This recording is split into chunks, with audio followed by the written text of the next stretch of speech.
안녕하십니까? 저는 서양 고대 철학을 공부하는 김재홍입니다. 특별히 나의 주요 전공은 아르테미스 철학입니다.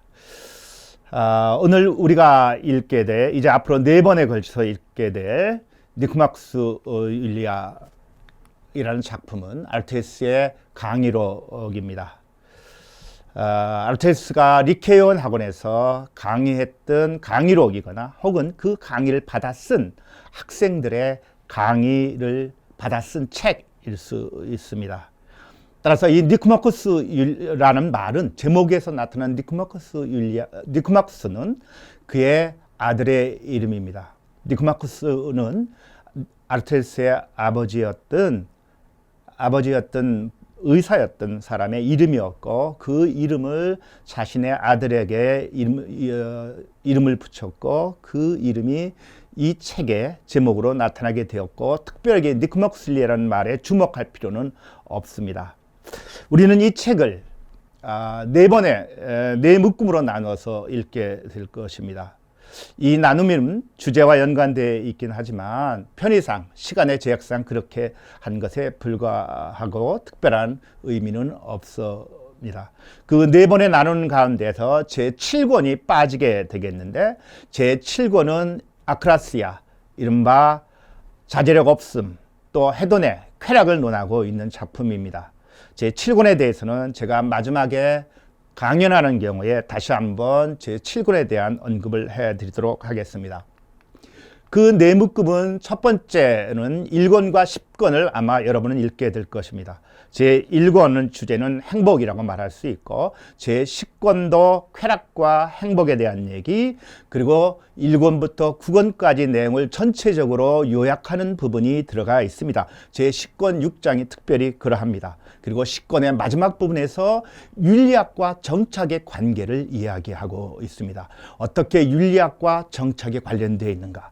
아르테미스 경우에는 윤리학은 정치학의 한 부분이라고 말할 수 있습니다. 두 번째 여러분이 읽게 될 제2권과 3권, 제4권은 개별적인 덕을 다루고 있습니다. 세 번째는 제5권과 6권으로 제5권은 정의를 다루고 있고, 제6권은 프랜시스, 이른바 실천적 지혜 혹은 우리말로 슬기라고 옮길 수 있는 5권과 6권을 여러분이 읽게 되겠습니다. 그리고 네 번째로는 여러분이 8권과 9권, 이른바 필리아, 히라보로 필리아 혹은 우정, 친애로 옮길 수 있는 8권과 9권을 읽게 될 것입니다.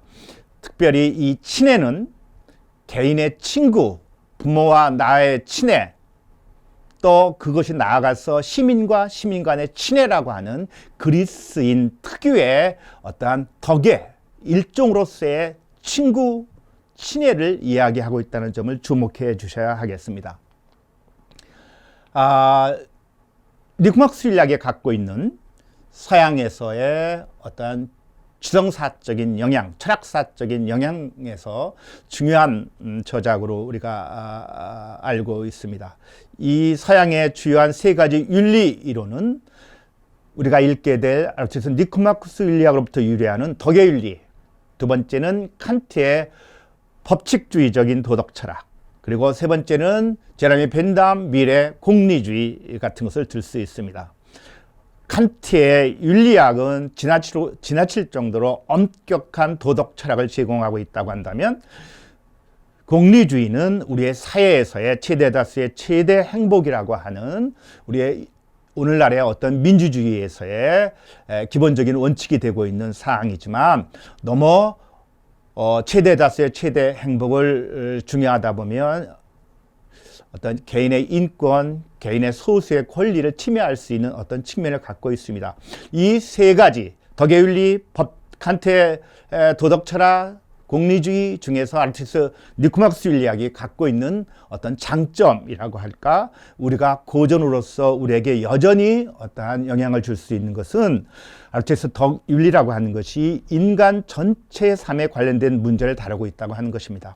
행복을 비롯해서 우리가 갖고 있는 개인의 정의, 절제, 용기와 같은 개인의 덕목뿐 아니라 사회 공동체에서 필요한 여러 가지 사항들, 정의를 비롯해서 친애를 비롯해서 인간 삶 전체에 관련된 문제를 다루고 있다는 측면에서 다른 칸트의 윤리학, 공리주의에 비교해서 보다 넓은 우리의 삶의 문제를 다루고 있다고 얘기할 수 있으며, 또 우리의 행위, 인간의 행위에 대한 전반적인 문제를 다루고 있습니다.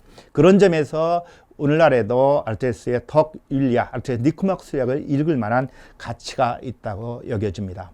우리는 이 책을 읽으면서 몇 가지 생각해 볼 문제들이 있습니다. 과연 인간이 궁극적으로 꿈꾸는 최선의 삶이라는 어떤 것일까?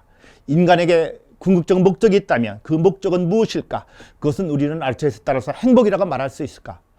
왜 굳이 우리에게 하나의 궁극적 목적만 있어야 되는가? 여러 개의 목적이 있으면 안 되는가? 하는 것도 우리가 생각해 볼 수 있는 문제입니다. 과연 우리는 또 아르테미스의 니코마코스를 읽으면서 이러한 목적론적인 행복론이 정말 가능한 것인가? 과연 아르테미스 생각대로 인간의 행복이라는 것이 궁극적 목적으로서, 객관적인 어떤 목적으로서 그런 것이 꼭 있어야만 하는 것인가? 인간의 행복이라는 것 주관적인 것이 아닌가? 이러한 반문도 우리가 해볼 수 있습니다. 과연 우리가 AI와 같은 인간이 있다고 한다면 그도 니코마코스에서 말하는 아리스토텔레스적인 행복에 대해서는 어떻게 생각할 것인가? 어찌 생각해 보면 불완전한 인간이기 때문에 보다 완전한 삶을 꿈꾸기 때문에 우리가 궁극적 목적을 이야기할 수 있는 것이지, 완벽한 인간이라면 그 자체는 신과 같은 존재이고 어쩌면 그는 행복이 필요 없을지도 모릅니다. 과연 그런 AI 인간과 같은 존재도 도덕적 책임, 그런 윤리적 존재일 수 있는가 하는 의문도 물어볼 수 있겠습니다. 또 우리가 이 책을 읽어가면서 아리스토텔레스가 말하는 중용의 덕목들, 개별적 덕들이 오늘날에도 여전히 유효하고 타당할 수 있는가 하는 물음을 물어볼 수 있겠습니다. 아르테미스 니코마코스 윤리학을 제가 여러분이 읽기 위해서, 앞으로 읽기 위해서 도움이 되기 위해서 아르테미스의 아르테미스의 철학에 관련해서 두 가지 사항을 말씀드리도록 하겠습니다. 첫 번째는 학문의 분류에 대한 얘기입니다. 아르테미스는 학문을 고대에서 가장 정교하게 학문을 분류했던 사람입니다. 아르테미스는 형이상학에서 인간의 활동을 안다, 행한다, 만든다로 세 가지로 나누고, 이에 대해서 안다는 것에 대해서는 이론적 지식을, 행하는 것에 관해서는 실천적 지식을, 만든다는 것에 대해서는 제작지로 구별했습니다. 이론지에는 자연학, 수학, 제일철학과 같은 영혼의 탐구에 대한 학문이 귀속되고, 실천지에는 우리가 읽게 될 니코마코스 윤리학 같은 윤리학, 또 정치학이 해당된다고 말할 수 있습니다. 또 제작지에는, 이런 제작학에는 시학, 수사학 등이 포함되고 있습니다. 이론학은 그 자체적인 암을 추구한다고 말할 수 있고, 실천학은 개인과 폴리스에서의 행위의 조음, 아가토스에 관련되고 있으며, 제작학은 아름답고 유용한 대상을 만드는 데 목표를 두고 있습니다. 가령 선박의 건조, 신발, 시, 건강이나 힘과 같은 좋은 성질들이 실천 학문의 대상이 되고 있습니다. 그 다음에 아르테미스의 윤리학을 포함한 정치학과 윤리학에서 학문의 방법론이 어떤 것인가 하는 것에 대해서 간단하게 말씀드리도록 하겠습니다. 아르테미스는 누구보다도 학문 방법론을 중시합니다. 고대에 있어서 방법론을 가장 중시했던 철학자이기도 합니다. 각각의 학문은 그 학문이 목표하는 바에 따라서 방법론이 서로 다릅니다. 가령 우리가 앞서 얘기했던 이론학문, 수학에서 기하학과 자연학과 같은 것은 정확성, 엄밀성, 히라보는 아크리베이아라고 합니다. 정확성, 엄밀성을 추구하는 데 대해서 실천 철학은 개연적인 것을 대상으로 삼을 수밖에 없습니다. 따라서 각각의 학문의 주자가 무엇이냐에 따라서 학문이 추구하는 참의 정도는 달라질 수밖에 없습니다. 흔히 아르테미스를 상식의 철학자라고 얘기합니다. 플라톤에 비교해서 특히 그렇습니다. 윤리학의 방법론에 관련해서 그렇게 말할 수 있습니다. 인간의 행위는 수학적인 지식과 같이 엄밀하게 이야기할 수 없습니다. 어떤 상황에 처해서 어떤 행동을 우리가 선택하고 어떤 행동을 선택할 것인가 숙고하고 선택하는 것은 수학적인 2 더하기 2는 넷과 같은 그런 정확성을 가지고 선택할 수는 없습니다. 그 상황이 어떤 것인가에 대한 숙고와 합리적인 선택을 통해서 어떤 행위를 선택할 수밖에 없습니다. 알테르 학문의 출발은 엔독사라고 합니다. 통념입니다. 이 통념이라는 말은 모든 사람에게 그렇게 여겨지는 것, 모든 사람이 그렇게 생각하는 것, 모든 사람이 그렇다고 받아들이는 것으로 출발합니다. 가령 행복이 무엇인가에 대해서 얘기하려면, 그것을 논의하려고 하면 모든 사람이 행복을 어떻게 생각하는가, 모든 사람이 행복을 무엇이라고 받아들이고 있는가 하는 그 점이 바로 행복은 무엇인가를 논의하는 출발점이 됩니다.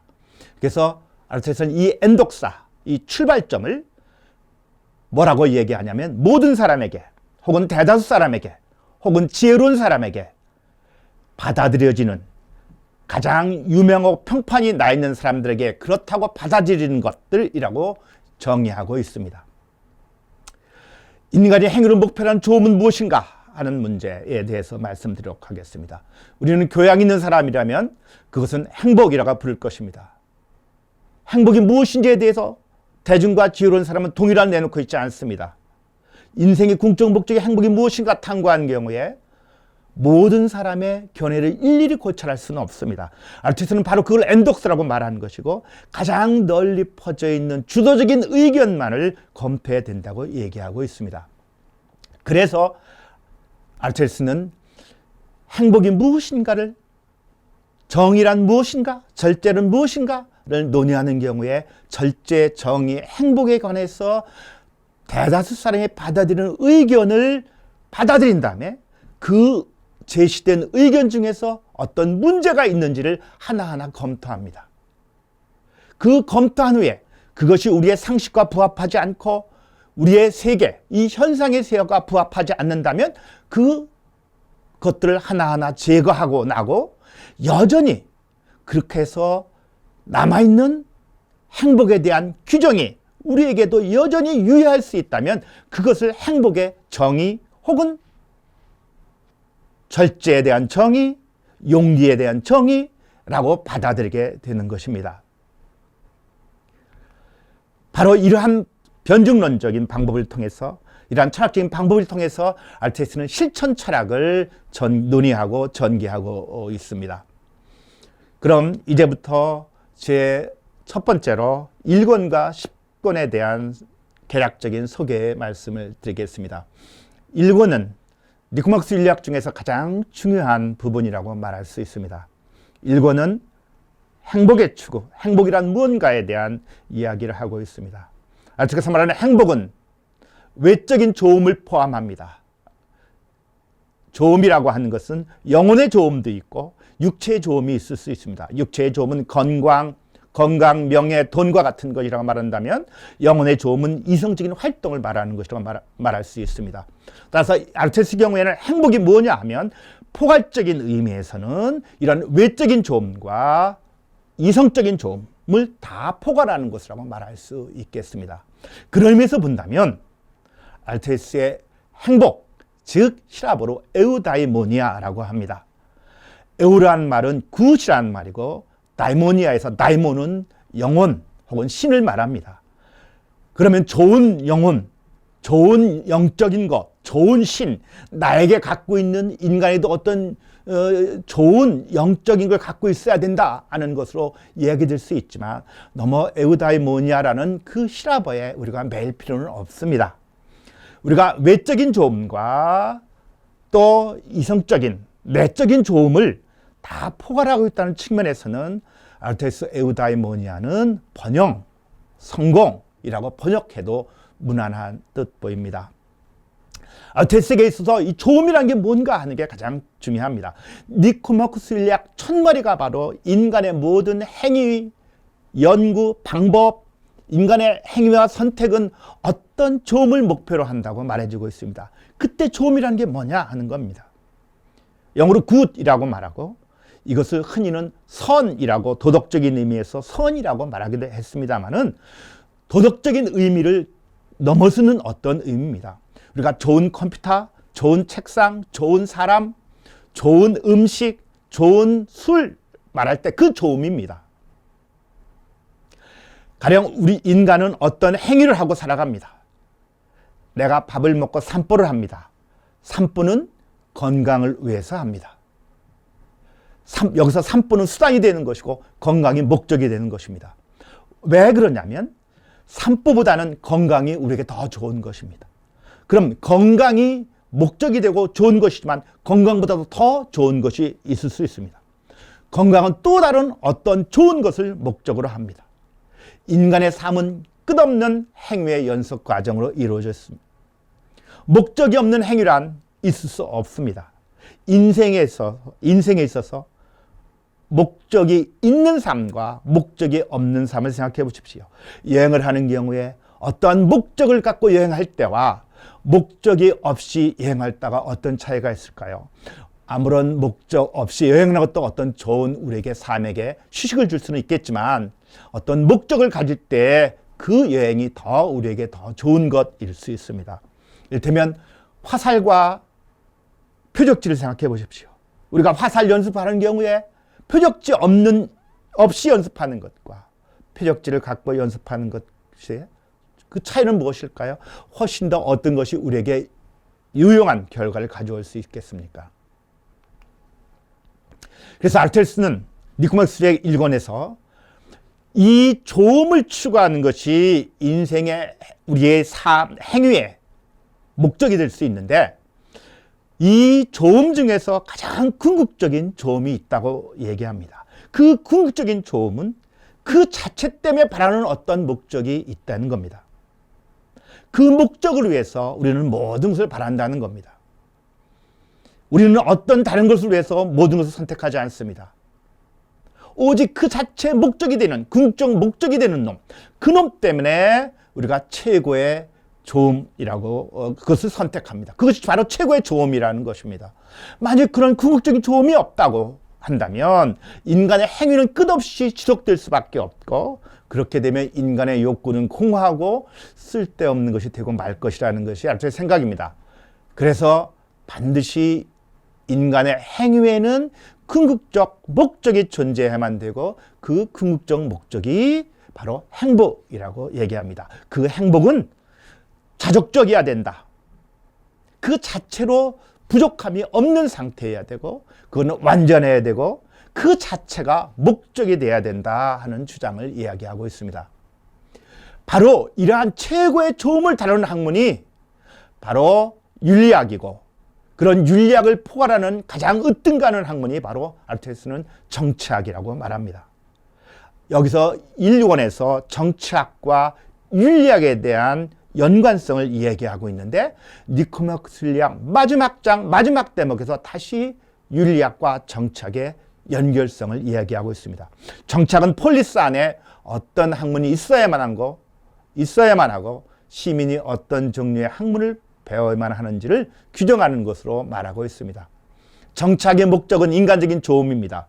니코마코스 윤리학에서 추구하는 인간적인 좋음입니다.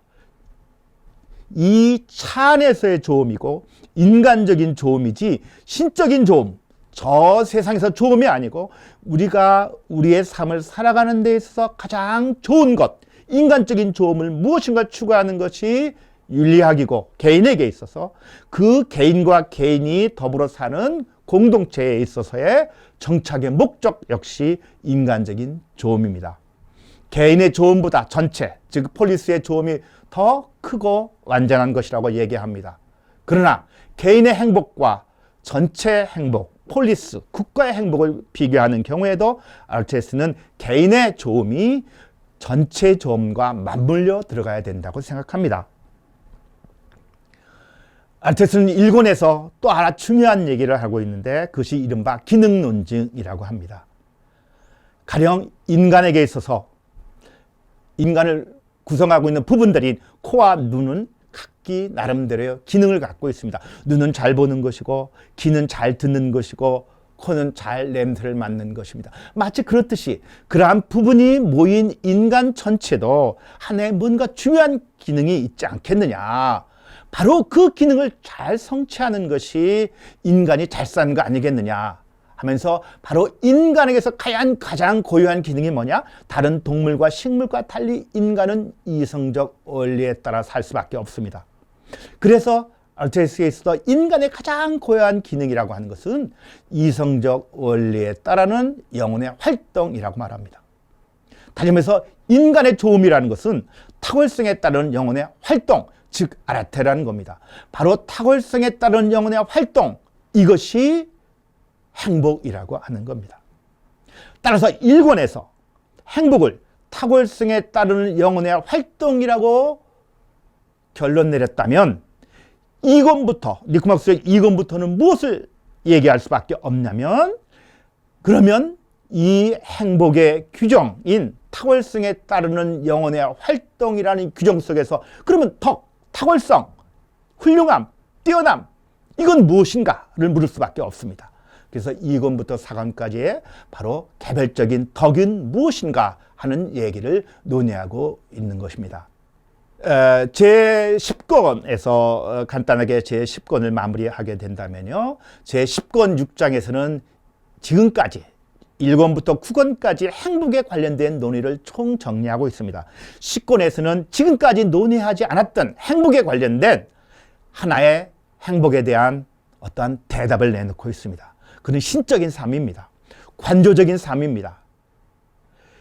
이 행복이라고 하는 것은 1권에서 얘기했던 그러한 내적인 외적인 조음을 포괄하는 그런 포괄적인 삶으로서의 그런 행복에 대한 것이 아니라 인간에게는 어떤 신적인 것이 있고 이런 신적인 것이 있기 때문에 인간은 죽어야 되는 인간으로서 그치지 말고 인간을 뛰어넘는 신적인 것까지 나아갈 수 있는 끝없는 관조적 삶을 살라고 이야기하고 있습니다. 그러면서 이 관조적 삶이야말로 가장 최고의 행복이라는 주장을 하고 있습니다. 어찌 생각하면 1권의 주장과 10권의 주장이 어긋나는 것으로 생각될 수도 있습니다. 학자들마다 견해가 매우 다릅니다.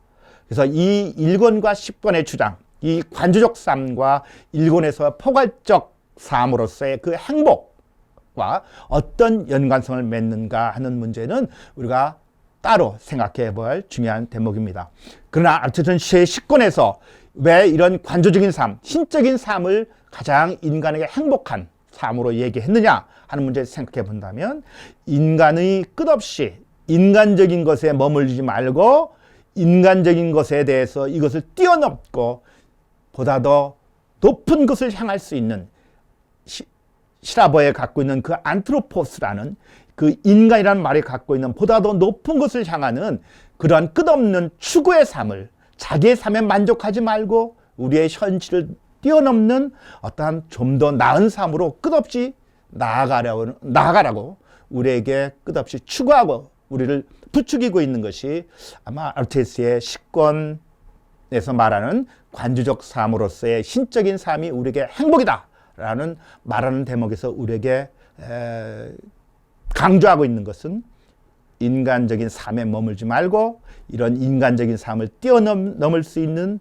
그런 신적인 삶까지 나아갈 수 있도록 끝없이 노력하라는 그러한 것으로 이해할 수 있겠습니다. 그리고 마지막 10권 대목 마지막에서 바로 1권에서 정치학과 윤리학의 논의를 연결성을 얘기했는데 바로 10권 마지막에서는 이제 공동체의 조음 속에서 개인의 조음이라고 하는 것이 공동체의 조음 속에서 성취된다는 것을 주장이라고 한다면 어떻게 공동체에서 조음은 무엇인가에 대한 논의를 하기 위해서 이제 정착의 논의로 넘어가자라는 주장으로 마무리하고 있습니다. 이상으로 첫 번째 1권과 10권에 관련된 주요 내용을 말씀드렸습니다.